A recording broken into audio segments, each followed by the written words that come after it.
মেধা মেধা মেধা ছাগল দিয়ে হাল চাষ হবে না কোটা না মেধা মেধা মেধা কোটা না মেধা মেধা মেধা কোটা না মেধা মেধা মেধা 24-এর বাংলায় বৈষম্যের ঠাঁই নাই 24-এর বাংলায়।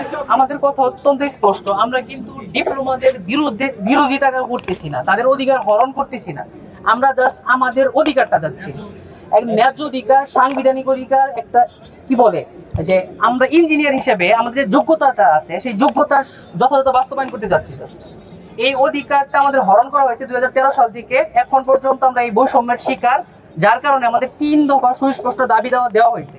তা প্রথম দফাটাই ছিল এরকম যে নবম গ্রেডে পরীক্ষা ব্যতীত কেউ প্রমোশন পাবে না, বিএসসি ডিগ্রিধারী ব্যতীত কেউ প্রমোশন পাবে না, যেটা অত্যন্ত যথাযথ দাবি।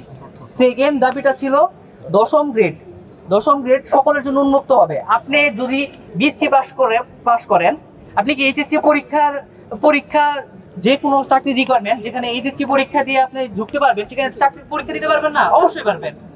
আপনি এসআই হওয়ার জন্য পরীক্ষা দিতে পারবেন, পারলে আপনি এসপি হওয়ার জন্য যদি কোয়ালিফিকেশন থাকে, আপনি কি এসআই পরীক্ষা দিতে পারবেন না? পারবে, অবশ্যই পারবে। আমাদের দাবি এইগুলাই।